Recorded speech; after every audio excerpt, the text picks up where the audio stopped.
Hello friends, in this video I will be talking about characteristics of major asset classes.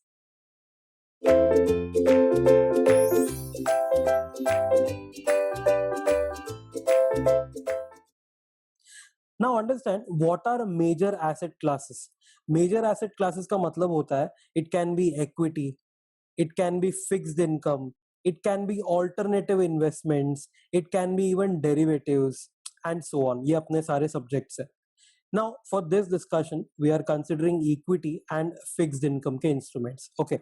It has been historically observed that among equities and bonds, the treasury bills have had the least risk and return, whereas small cap stocks equity mein, those have had the highest risk and return. मतलब T bills सबसे safe, मतलब कम risk कम return. Small cap stocks सबसे ज्यादा risk सबसे ज्यादा return. एक better presentation अगर करना हो तो I have made a chart. See this is the chart. Your I can say कि स्मॉल कैप इक्विटीज जो होती है ना, मतलब छोटी कंपनीज के इक्विटी स्टॉक्स. उसके बाद आता है मिड कैप, मतलब थोड़ी बड़ी होगी कंपनी वो. लार्ज कैप मतलब बहुत बड़ी होगी company.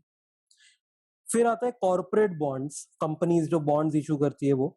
Government bonds governments issue करते हैं. And treasury bills, again US treasury ये इशू करते हैं. तो on a scale of returns and risk, highest से लेके लोएस्ट तक ये ऑर्डर जाएगा. Meaning small cap will have the highest risk and return, वैसे ही T bills will have the lowest risk and return.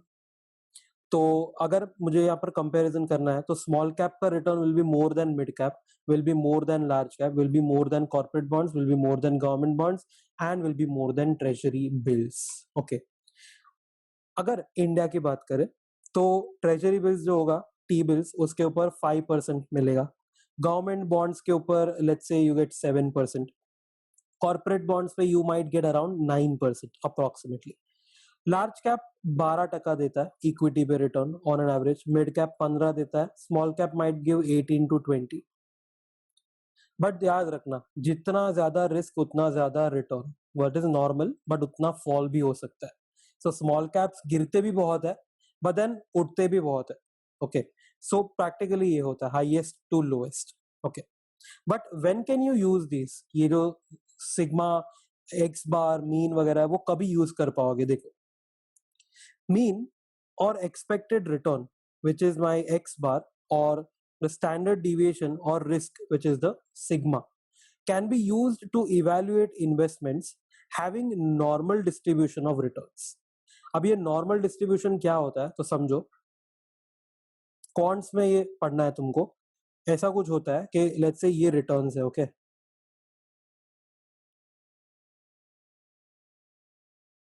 एक ऐसा डिस्ट्रीब्यूशन बनता है जिसमें सेंटर है ना, वो मेरा एक्स बार है, मतलब कि I will get 12% return for example.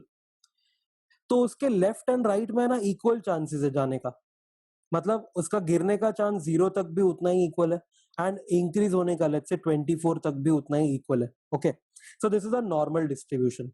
But normally है ना, इन प्रैक्टिकल लाइफ नॉर्मल डिस्ट्रीब्यूशन नहीं होते. ये जो डिस्ट्रीब्यूशन होता है ना, वो थोड़े आड़े टेढ़े होते हैं, जैसे कि ऐसा या जैसे कि ऐसा होता है. On the next slide I have covered that. उसको स्क्यूनेस बोलते हैं, skewness, and then there is kurtosis. But हाँ, समझो कि नॉर्मल डिस्ट्रीब्यूशन होगा ना तो ही ये अप्लाई कर पाओगे कि अगर मेरा स्टैंडर्ड डिविएशन इतना है, मेरा एक्स बार इतना है, तो अगर ज्यादा है मतलब कि वो स्मॉल कैप है, अगर कम है मतलब वो टी बिल है. Okay, next point. It can be used only when markets are informationally and operationally efficient. मतलब अगर मेरा मार्केट जो है, if it is a very good market, efficient का मतलब क्या है पता है? Everyone has the information. अगर कंपनी ने कोई इंफॉर्मेशन छुपाया ना, मतलब वो मार्केट इनएफिशिएंट है. So everyone knows the information. It is operationally efficient. मतलब क्या? तो देयर आर नो लैग्स. तुमने अगर अभी ऑर्डर प्लेस किया, मार्केट ऑर्डर है, तो you will get that order. तुमने अभी बाय का ऑर्डर डाला तो तुमको मिल ही जाएगा. It is operating exceptionally well. It is very much working properly, as well as there are no frauds etc. तो अगर मार्केट अच्छा है ना तो ही तुम ये टेक्निक यूज कर सकते हो, higher the return higher the risk वगैरह. नहीं तो क्या होता है पता है? अगर फ्रॉड होता है ना तो फ्रॉड वाले कंपनी में ना रिटर्न्स कुछ ट्रिपल चौपल ही हो जाता है। जैसे कि रिसेंटली अभी एक स्टॉक का आया था खबर, उसका प्राइस जो है वो 4 था, वो 4 का डायरेक्टली 44 हो गया था, एंड ट्रस्ट मी सेल्स है ना वो 0 था उसका, तो भी इतना इंक्रीज हो गया। So yes, if there are frauds anything can happen. So yes, only if the efficient markets, only if in your country the markets are efficient, then only you can use this tactic. Okay. अब देखो skewness kurtosis में क्या होता है। So however, returns are not normally distributed। जो हमने example देखा ना, normally distributed में क्या था, ऐसा इक्वल एक सिमेट्री हो रहा था, ठीक है, लेफ्ट एंड राइट में दोनों इक्वल हो रहा था। But here returns are not normally distributed, they are skewed। skewed मतलब क्या होता है, not symmetrical around the mean। ये देखो, ये मीन है इधर, ठीक है, मीन समझो 12% है, यहाँ पर 0 तक जा सकता है, अपसाइड है ना 40 तक जा सकता है। क्यों? क्योंकि ये देखो राइट वाला पार्ट जो है ना, अपसाइड का पार्ट वो ज्यादा है, मतलब ज्यादा चांसेस है दैट विल गो टुवर्ड्स 40, और रादर आई कैन से 12 से लेके 40 तक का डिफरेंस ज्यादा है compare to the fall. This is called as right और पॉजिटिव स्क्यू, मतलब के लार्ज अपसाइड। ये जो है ना, ये वाला part, this is called as large upside and it is positively skewed, मतलब ऊपर जाने का चांस है। एंड राइट क्यों बोला है? क्योंकि ये देखो राइट वर्ड्स जा रहा है ना ज्यादा, इसके लिए। वैसे ही है ना, नेगेटिव स्क्यू भी होता है, and there is kurtosis also. Kurtosis का मतलब higher than normal probabilities for extreme returns. ये भी दिखाऊंगा कि higher than normal probabilities of extreme returns, ये जो है रिटर्न्स बोलो इसको या वैल्यूज बोलो, एनीथिंग इज फाइन। देखो वो नेक्स्ट स्लाइड पे है। पहले लेफ्ट क्यू देख लो। लेफ्ट क्यू में क्या होगा पता है?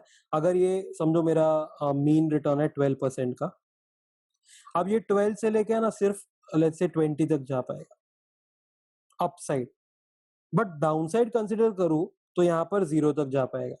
मीनिंग अपसाइड सिर्फ 8 तक ही जा सकता है, +8, बट डाउनसाइड -12 तक जा सकता है। मीनिंग नाउ डाउनसाइड का रिस्क थोड़ा ज्यादा है। This is called as left और नेगेटिव स्क्यू, मतलब के large downside. Okay. Similarly there is kurtosis. Kurtosis मतलब क्या था, याद करो, हायर देन नॉर्मल प्रोबेबिलिटीज। मतलब अगर मेरा normal probability, let's say the normal probability of return coming let's say 1%, अगर मुझे चाहिए ऐसा कि भाई रिटर्न मेरा 1% आया, तो उसका कितना चांसेस है कि रिटर्न सिर्फ 1% आएगा? वेरी लेस चांसेस ना। तो समझो इसका probability is point let's say 15 out of 1, मतलब 15% चांस है खाली कि ये 1% तक जा सकता है। तो ये जो डॉटेड लाइन है ना, ये dotted line is called as excess kurtosis. यहाँ पर टेल्स है ना थोड़ा फैट हो गया, देखो ये डॉटेड लाइन से लेके यहाँ तक ये इतना ना फैट हो गया। इसके पहले क्या था, सिर्फ इतना ही था। ये फैट टेल्स का मतलब क्या है पता है? Higher probability. तो व्हेन आई से कि ये मेरा डायग्राम है, समझो मैं कलर अलग यूज करूंगा सो बेटर समझेगा।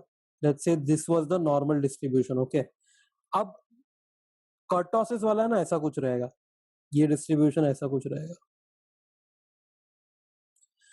इसका मतलब क्या है पता है? ये पर्पल इतना इतना बड़ा प्रोबेबिलिटी हो गया है अब upside as well as downside का। मतलब upside as well as downside will have a probability which is higher than normal probability. ये जो है ना, अपसाइड या डाउनसाइड का probability will be greater than normal probability. तो नॉर्मल प्रोबेबिलिटी हमने क्या एग्जांपल में लिया, 0.15 है, तो यही एग्जांपल में देखोगे ना 1% का जाने का चांसेस अब ज्यादा है, अब है ना प्रोबेबिलिटी 0.25 हो सकता है। सिमिलरली ऊपर का भी probability will be higher, so that is called as excess kurtosis. तो प्रैक्टिकल लाइफ में if you want to use that X bar and sigma, then your distribution has to be normal. Normal मतलब क्या, ये एकदम symmetrical होना चाहिए, मतलब कि दोनों साइड इक्वल चांसेस होना चाहिए। Then only you can interpret your the solution that higher the risk higher the return and lower the risk lower the return. Okay, that's it. Thank you for watching this video.